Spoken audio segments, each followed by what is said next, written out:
Hello and welcome to a new episode of the CTO Show with Mehmet. My name is Mehmet, and as you know, in each episode, I cover multiple topics ranging from emerging technology, cybersecurity, and also I touch base on topics related to startups and entrepreneurship. But today, I wanted to focus on an area. It will be related to technology, it's related to startups, but I don't think we have covered before. And it's a very important topic around burnout. And this is why I have with me today, joining me, thankfully for him, it's early morning from Toronto, Michael Levitt. Michael, thank you very much for joining me today on this episode. If you can just introduce yourself, a little bit more of background about you, and then we can take it from there. Thank you so much. Really looking forward to our conversation today. So, I am Michael Levitt. I'm the founder and chief burnout officer of the Breakfast Leadership Organization. And what we do is we work with teams and individuals on burnout recovery. I wish it was burnout prevention. I do talk about that. But typically, when people or teams reach out to me, it's as they've already had their experiences with burnout and they want to get over it. So it's been an organization that I've been running for several years now, and the pandemic definitely amplified a lot of challenges. And again, I know this is something that happens a lot with IT and definitely startup organizations. That's great. I would say to be covering this topic, Michael, today. Now, to get started, right? And because you've been working for long time in this, given your also like personal experience with burnout, Mhm. what are the early signs that a tech professional or a startup founder should be aware that okay, I'm getting a burnout? What are the early signs? Yeah, the early signs that I see time and time again with individuals is first, how have you been sleeping? Is your sleep been lousy over the last few days or weeks or potentially months? Hopefully not years. But if you normally can sleep okay and for some reason you start having bad nights of sleep, that's a big warning sign because if you don't get sleep, then we don't repair the damage that we do to ourselves on a daily basis. When we sleep, our body is actually in repair mode, or in IT speak, that's when all the patches are getting installed or the security updates. And if you're not sleeping, like if for some reason there's a bunch of users, for example, and your brain is processing a lot of different things and you're not resting, then you can't deploy those patches, you can't install the upgrades, you can't recover from what happened today. And then what happens is that starts piling up. So if you haven't been sleeping well in a while, that stress that normally gets dealt with while you sleep and repair, it Yeah. just starts piling up. So today's stress gets piled onto tomorrow's stress, the next day, and the next week, and the next month. And prolonged stress is what turns into burnout. You don't go from zero to burnout. It's not that instant. Prolonged stress, as the World Health Organization defined it, is what burnout is. It's prolonged stress, and you're overwhelmed. You're unable to meet the demands of life.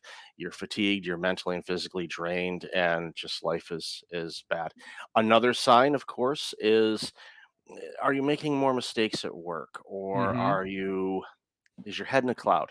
And a lot of that ties in, of course, to sleep as well. But what we see a lot is when people are under prolonged stress, their cognitive abilities are directly impacted. So they're not able to see patterns, or if you're looking for errors in code, for example, you're not going to be able to see it clearly because you're fatigued. You're not able to process information as you normally would be able to.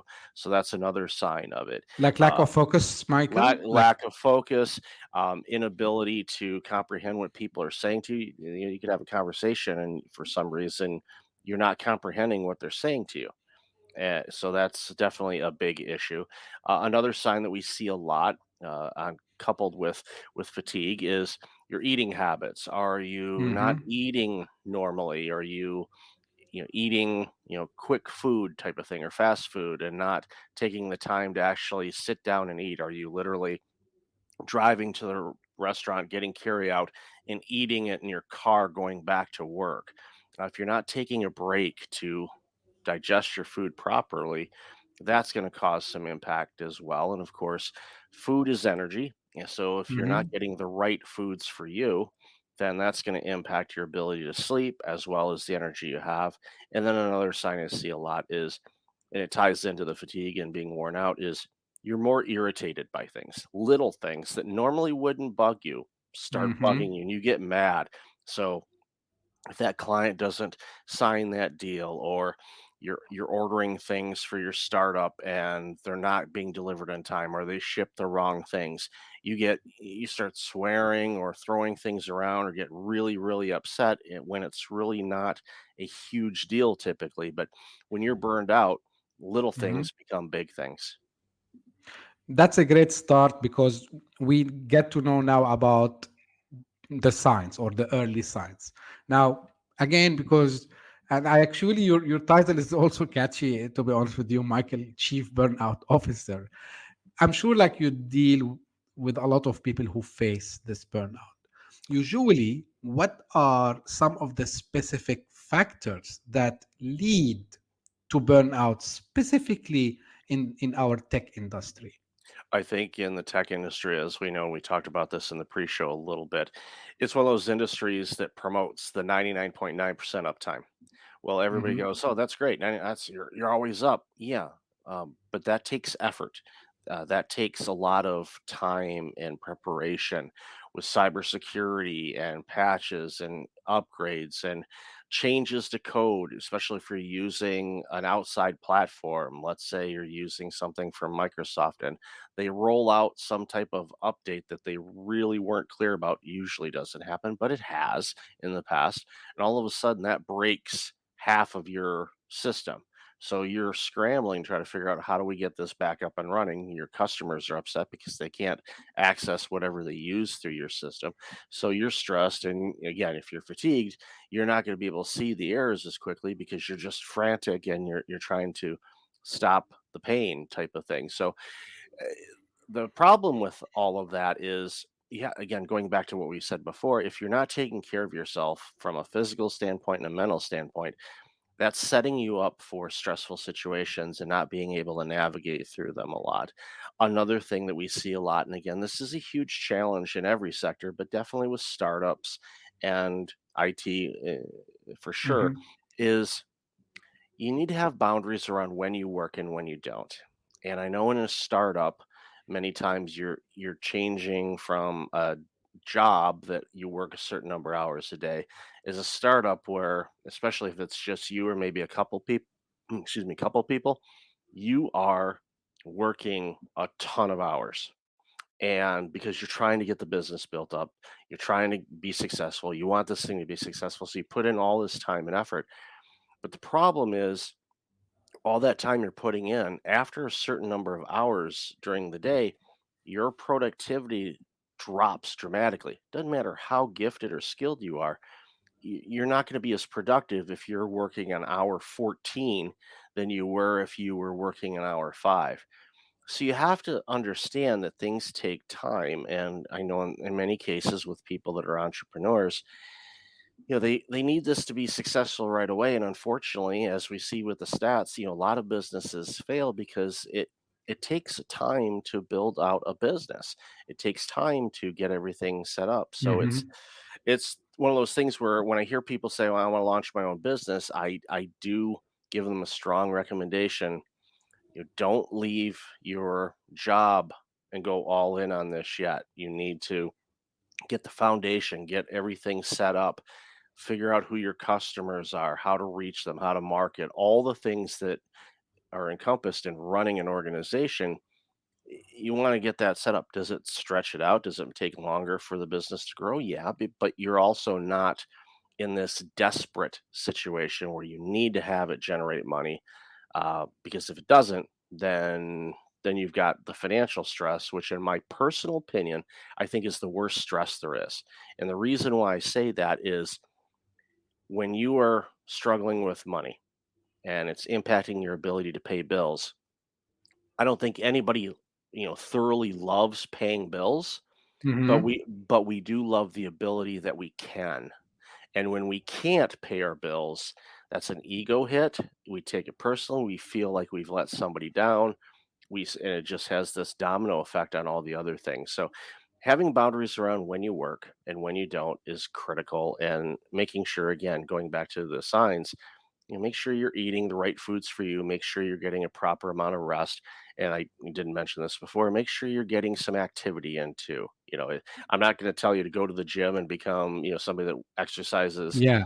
3 hours a day kind of thing. If you want to do that and your health provider says it's okay, go for it. That's fine. But get in some physical activity, even if it's just to walk around the block. If you're, in a wheelchair or can't walk, there are other, exercises that you can do. If you're completely, immobile and you can't move your body at all, exercise your mind. Stimulate it, learn things, do all of that. There's things you can do to nourish yourself so that way you're healthier. If you're healthier, you'll be more productive, you'll get more done in less time. That's great insight, Michael. And you talked about boundaries, right? So, is there a way that we can actually test these boundaries or find these boundaries before we embark on a journey, whether, as you said, maybe changing job or maybe starting a business? Is there a way that we can plan this time ahead so we don't end up with having burnout? Oh, definitely. You have to get really crystal clear on how you spend your time. And most people, other than if you work in a industry that you have to track your time, like my original career was in accounting, billable hours. So we had to track, the time that we worked on client files and whatnot. So that was important. That was necessary. So we did that. Lawyers would be the same. Other industries, not so much. Especially in IT, you might say, okay, we're tracking it, but you're not tracking it down to every 15 minutes or so. So you have to get really crystal clear on how you spend your time, not just work time, but personal time.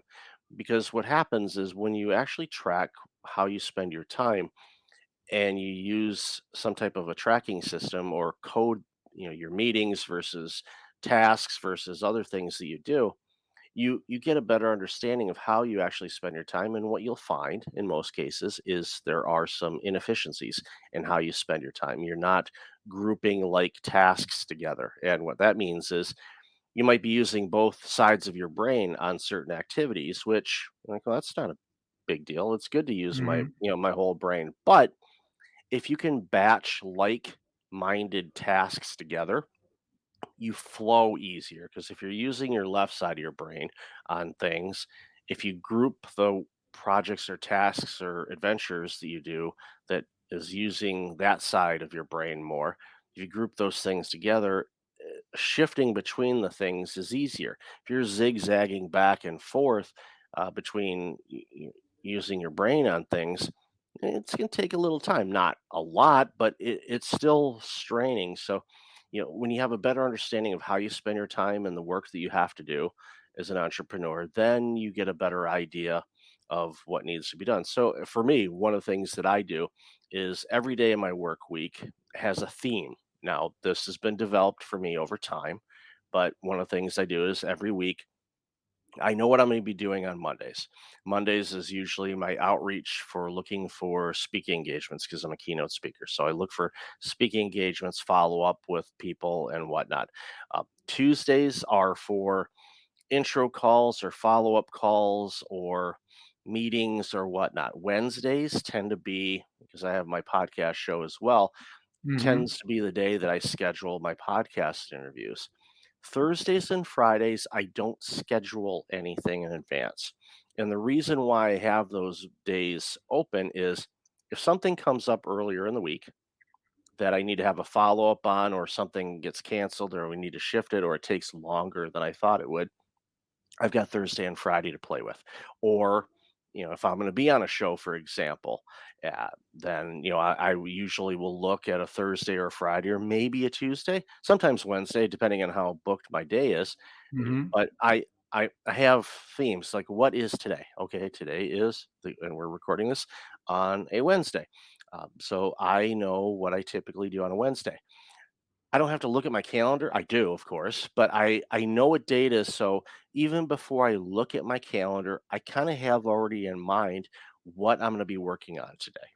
And by doing that and planning ahead of that, it makes it easier and you get a lot more done. If you just say, well, what am I going to work on today? I'm not sure.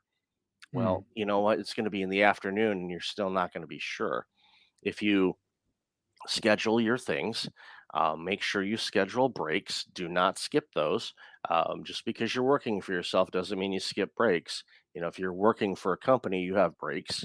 You should do the same thing for your company. I know you want to get this business up and running. I know you want to build it and make millions. We all do. I get it.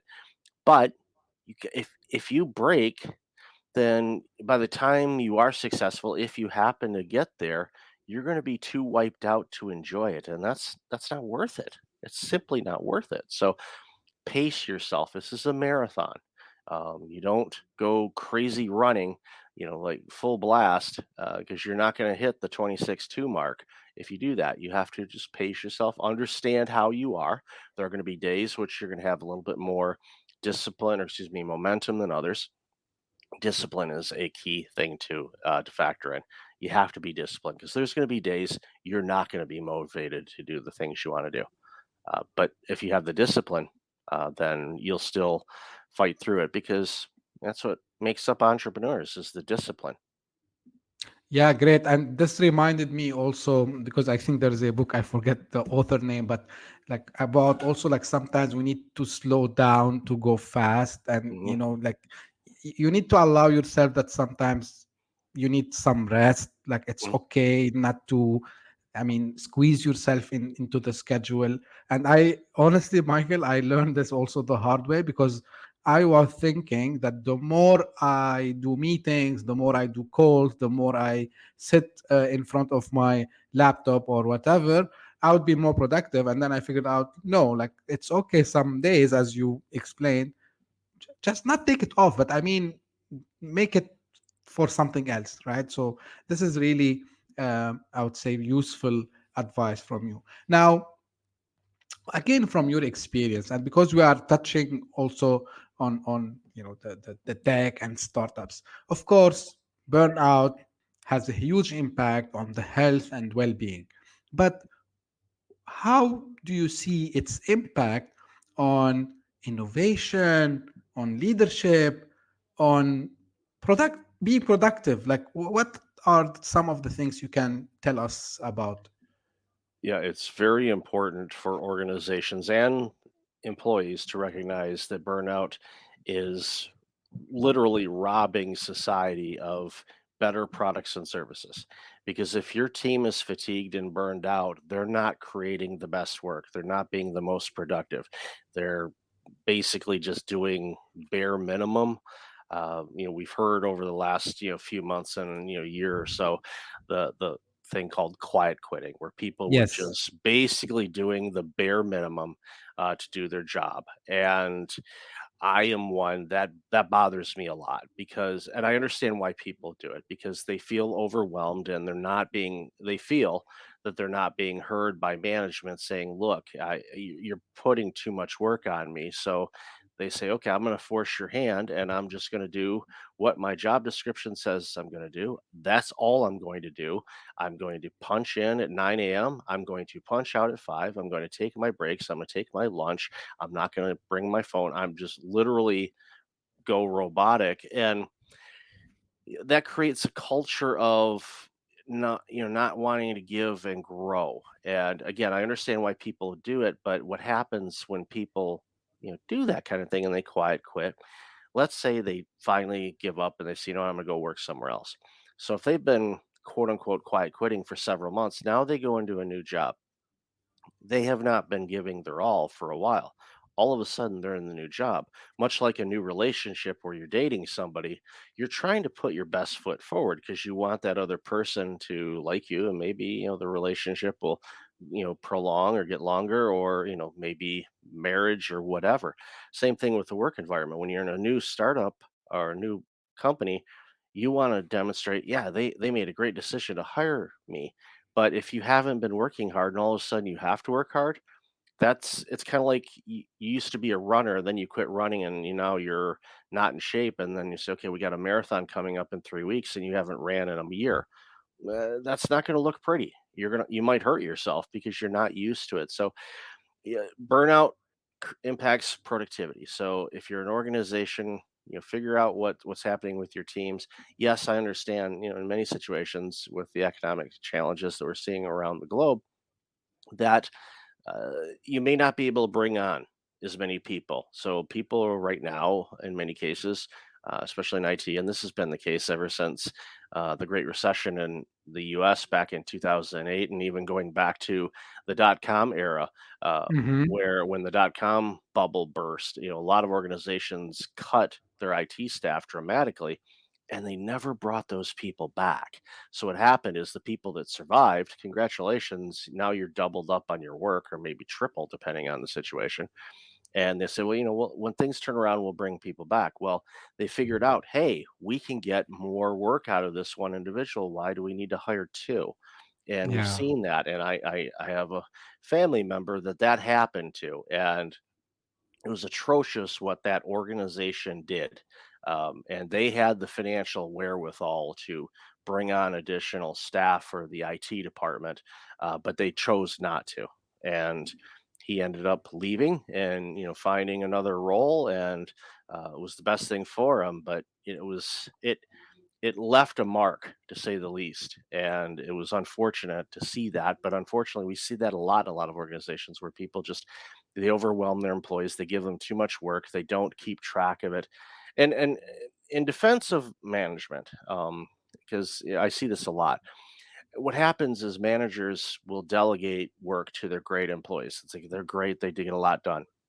But the problem is managers tend to be not as good about keeping track how much they delegate, so they overwhelm their all-star Mm. employees, and they're not giving the opportunity for those other employees that maybe aren't as good to grow and gain. So what happens is you end up overwhelming your all-star employee. They try to tell you that, you don't hear it, or you're not approachable, or who knows what the situation may be. And then all of a sudden your all-star leaves. Now what? Like, "Oh, no, we lost a key employee." Yeah, what did you do as a company to make that happen? Because they're not just gonna leave for the heck of it. Was it Right. money? What, or was it workload? In many cases, it's usually workload. Yes, money is a factor, but I see a lot of people staying at companies and keep making a little bit less because their workload is right. They can make a contribution and they're doing great work. So, gotta focus on the workload. You got to focus on how much you're delegating. Figure out as a company, you know, who are you? What is your company trying to do? If you're trying to do everything, you're going to fail. You need to really narrow down what you offer, get really, really good at that. Doesn't mean you can't do those other things, but you have to really get fine tuned on what you offer, because if you're trying to do everything, that's overwhelming your customers and confusing them. It's overwhelming your employees because they're working on unrelated things that don't add up correctly to a successful product or service. So there's a lot of things that get involved in this, but it boils down to just understanding, who your team is, what the workloads are, and managing them accordingly. Mhm. You touched on multiple things, and actually, it was one of the questions I want to ask you. How important, Michael, to keep a culture that can avoid this to happen in the first place? And the reason I'm asking this, and again, you touched base on that. I understand that because I work also for startups in my career, and I understand. Yeah, it's a fast-paced environment. There is a, a rush, I would say, to do things, whether they are technical, sometimes they are maybe sales related. How important becomes the culture? And maybe here where the founders and I would say the executives have to establish this culture to avoid this burnout. Yeah, it's really important to have this culture established, and a way to do it. There's many approaches on it, but the ones that I find successful, and yes, we know that in IT and in startups, there are a lot of times long hours. There's a lot of things going on. But the owners, the founders of the organization better have a crystal clear roadmap of what their plans are for the organization. They say, okay, we want to have $2 million in revenue, starting next year, and you're at 1 million now. Okay, so you want to double your revenue. How are you going to do that? what has to happen in order for that to happen. If they don't have it written down clearly mapped with guidelines, plans, projects, and all that stuff, you're not going to hit it unless you're fortunate and you happen to secure a client that is going to pay you, to get you to that level. You have to have a strong, solid plan of what you want your business to look like over the next year, 2 years, 5 years. Yes, I know. 5 years ago, we had no idea what we were going to be enduring over these last 3 years. That was not on anyone's roadmap. No one had global pandemic on it. No one Right. had remote work. No one had supply chain issues. No one had wars. No one, all the things that we are facing, that was not on anybody's playbook. If they did, they should have gone to Vegas and bet on it. They would have made a lot of money. But no one had that. So you have to understand that with plans, there has to be some flexibility and off ramps saying, okay, we're not going to be able to roll that initiative out because there's been a change. Okay, there's this, or okay, now there's a big push where in IT and programming, the utilization of AI, Chat GPT, and all the other things. There's so many platforms out there now that are making things easier to deploy. I know there's a big concern about replacing people, but I tell people, you know what? They said that everything that we've ever invented, it was going to eliminate jobs and all that stuff. But you know what? There's jobs that get created all the time. So don't worry about that. Just get up to speed on what is going on in the tech world. Keep on top of that. But again, it just boils down to you have to understand, in order to build a culture, one, you have to walk the walk. So if the leaders are working, if your team's working long hours and you're a founder, you should be working those long hours too. If you're not, then that's going to create a culture. Let's go, sure. They're Mm, punching. They were here a half an hour and now they're off going golfing or having lunches and all that stuff. And I'm back here in this factory, working long hours or deploying all these codes to all of our clients to get everything upgraded and all that. And where are they? The organizations that I worked for, and I used to work in IT as well, the ones that did really well when we were doing late night hours or things like that, let's say data center deployments where we're deploying servers at a data center, my boss yeah. was there. He didn't need to be. We had it covered, but he was there Yeah. helping out. Why?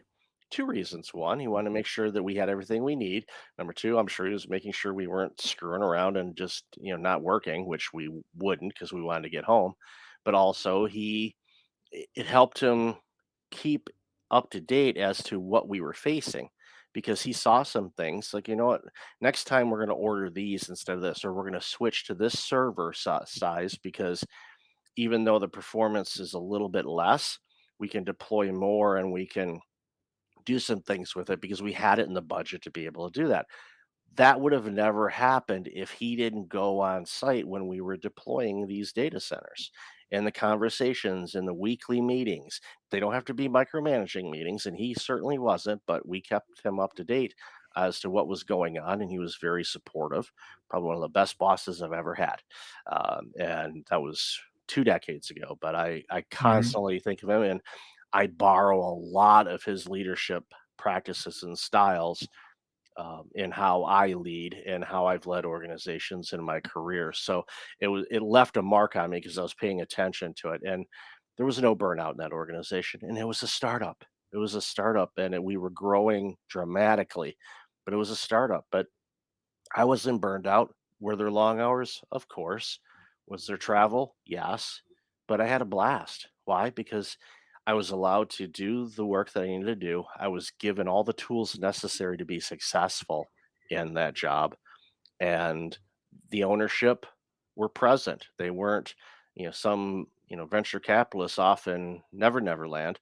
No, the owners were there. They were seeing it. They were watching things. They were helping out. They were contributing. So it made such a huge difference in keeping that culture. And of course, it continued to grow, and then it turned into a publicly traded company. That would not have happened if the work that was done in the early days was done differently. I have to agree with you 100% here, Michael, because again, from leadership perspective, I think there are two types of leaders.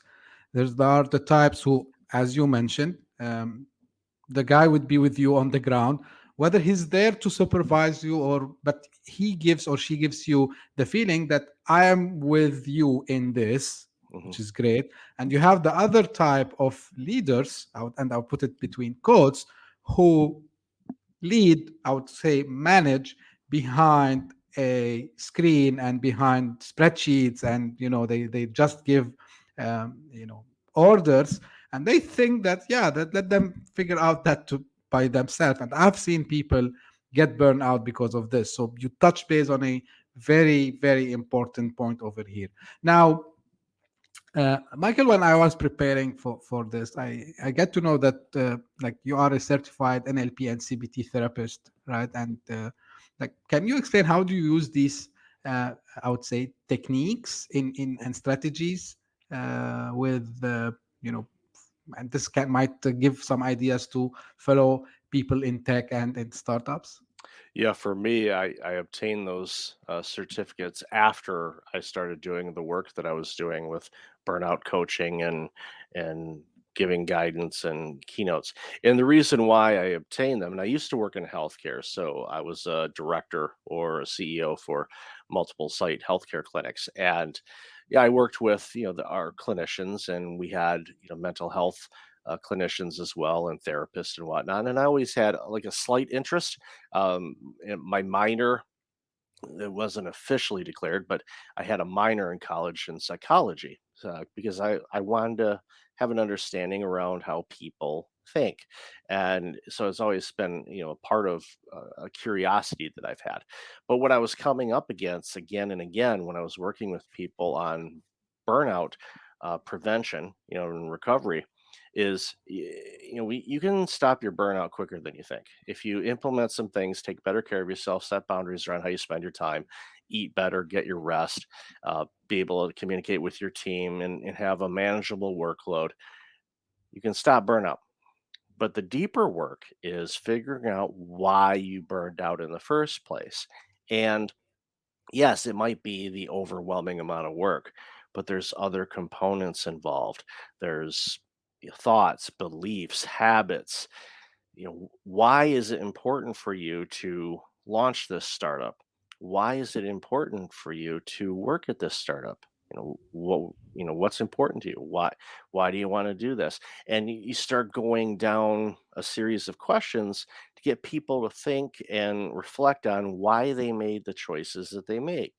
A lot of times it's from past habits, behaviors, maybe some things that they were taught when they were younger, some experiences they had previously at work and previous organizations. There's a lot of components to it. So, what I was finding again and again when I was working with teams and with people is there was these things going on internally, their beliefs and the language that they use on themselves and the thoughts that they have that was contributing to their burnout, because there'd be people in their team, similar demographics, age, all of the the level of the job, all of that stuff, and those people weren't burning out at all, but you had their colleague next to them that was as burned out as you could get.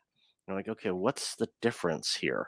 And a lot of it is just your habits, your thoughts, your beliefs, the patterns, your activities, how you conduct life were contributing factors to this burnout. So I thought, okay, let's dig in a little bit more.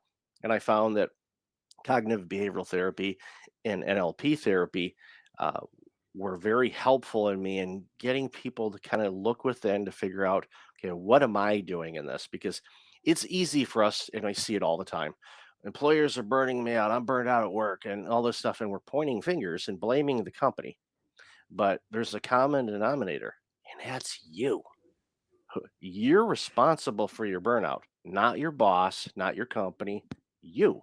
You're responsible. That doesn't mean you're to blame, but it's your responsibility to deal with it. I know we say, "Well, I want my boss to change." You have to do some work too. And that's what's hard, because looking within is scary. Because if there's past traumas or past life experiences that are very uncomfortable for you, it's not an easy thing to go back and look. That's why with the therapy side of things, it's like, okay, we'll have safe zones here, and we can say, okay, this is a safe space. You can share what you feel comfortable.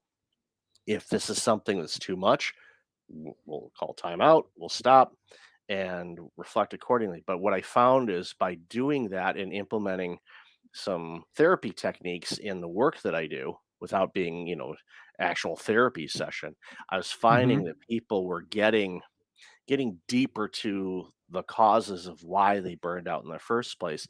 And that's when they can do some work there to be able to make sure that they never burn out again. Because I burned out once in my life, and I swear I will never do that again because it was horrible what transpired. But I recovered from it.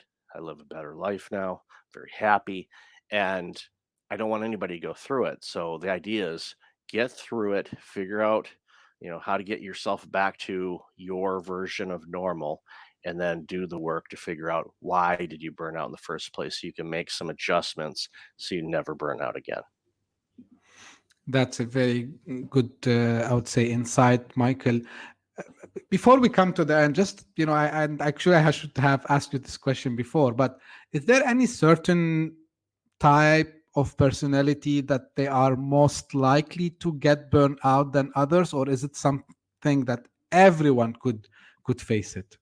Everybody can burn out, but I tend to see people that are very driven, type A personalities, people that want to prove something. They have a personal mission. They want to be viewed as the best technician or excuse me, the best small business owner or best entrepreneur, or they're driven to want to be the best. There's nothing intrinsically wrong with that. We want people to thrive. We want people to grow and push because it makes humanity better when people are creating new things and services that benefit humanity. That is a good thing, but you don't want to do it to your own detriment. And unfortunately, when you're so driven and you're putting in all those long hours because you want to make an impact and all of that, but you're not taking care of yourself, that's a big problem. Real case in point, for some people uh, on this, listening to the show right now, may be familiar with the late Jim Rohn. He's a, leadership Mhm. guru. Made a ton of money, speaker, all that kind of stuff. And I was during my morning walk, I was listening to a session that he had did, many years ago. But if he was still alive, he could have given it today, and it would be very applicable.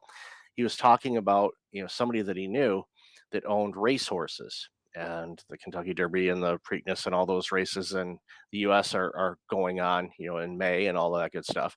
And this individual that he knew had 9 horses, thoroughbred horses, and he had it scientifically broken down, the exact amount of food, the ingredients, the types.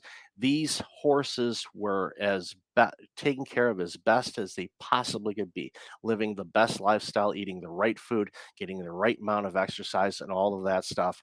But the owner himself was so out of weight, was not taking care of himself, was not eating properly. He wasn't taking care of himself. He had the best horses in the world, but himself was not taking care of himself at all. And we see that too often. We're like, we got to take care of all. We see it with parents. Got to make sure our kids have the best. So we do that, but you're not taking care of you. You got to take care of you. You have to take care of you first. And sometimes people say, well, that's selfish. You're darn right it is. You have to take care of you first. Who else is going to do it?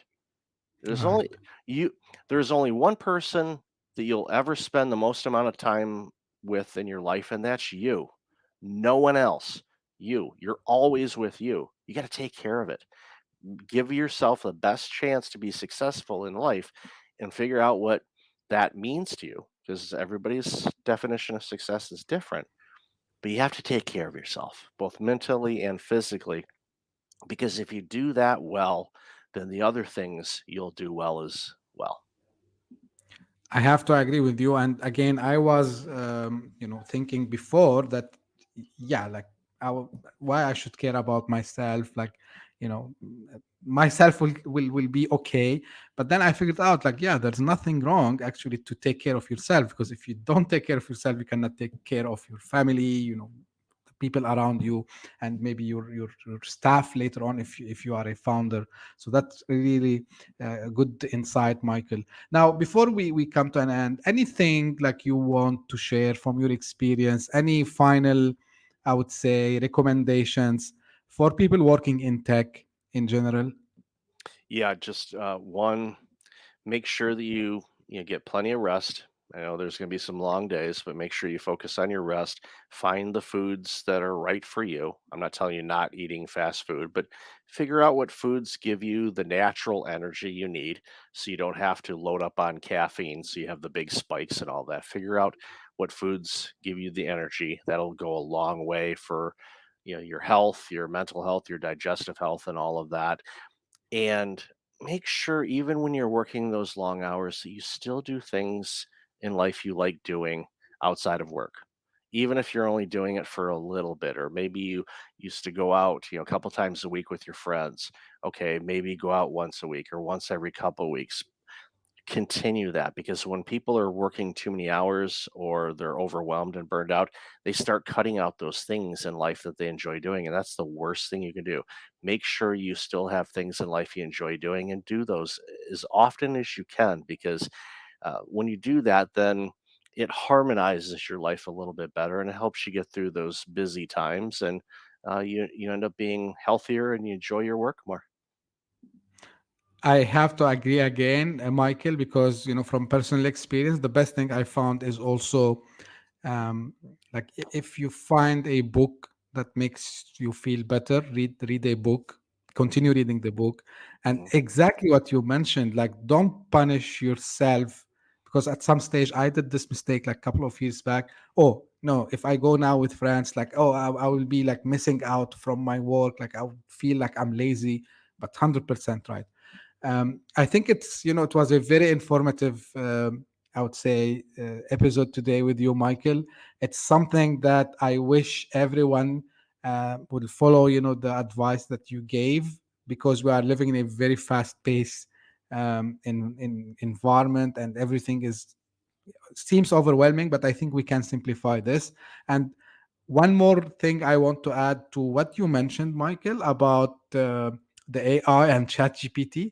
I think we should see it as a positive thing, because it would take from us a lot of things that we feel overwhelmed by, but actually it can be done by a machine. So we should be more than happy to have ChatGPT helping us. Great. Thank you very much, Michael. Any final thing you want to say before we No, close? I really appreciate your time today. And for people who are interested in learning more, there's a couple websites. I'll give you Yes. a relatively new one. It's called freefromburnout.com. So free, FREE, from burnout.com. There's links to videos, links to some resources and blog articles and things like that that is specific to help individuals with burnout. If you're an organization and you are interested in learning more about bringing me in or my team to help your team with burnout prevention, just go to breakfastleadership.com, and down at the bottom, there's a contact, or up at the top, I think there's a contact link, and you can just enter a little bit of information and we'll be right back to you and be more than happy to help. Because I want to eradicate burnout. I want organizations to be healthy, because healthy organizations and healthy people make the best products and services, which the globe benefits from. So, help me defeat burnout. So thank you so much for your time today. 100% I agree with you. What I would make sure also is to share the links that Michael mentioned. They will be available to you in the description. If you will be watching this on YouTube, it will be in the description there. If you are listening on the your favorite podcasting app, also you will find it in the description as well. Well, thank you very much for tuning in today. As usual, don't forget to subscribe if you're watching this on YouTube, or if you are listening on your favorite podcasting platform. If it's your first time to listen to us, please don't forget to subscribe as well. And as usual, and as I mentioned, if you have any questions, any feedback about this episode or the show in general, please don't hesitate to reach out to me. You can send me an email, find me on LinkedIn or Twitter. I would be more than happy to answer you. If you are interested to be, like Michael today, a guest on the show, I would love to discuss this with you. We can also arrange for that. And as I say always, I hope that you are enjoying the content here. Thank you very much for the feedbacks I always receive from you. And until we meet in a new episode, thank you very much, and we'll meet up soon. Bye bye.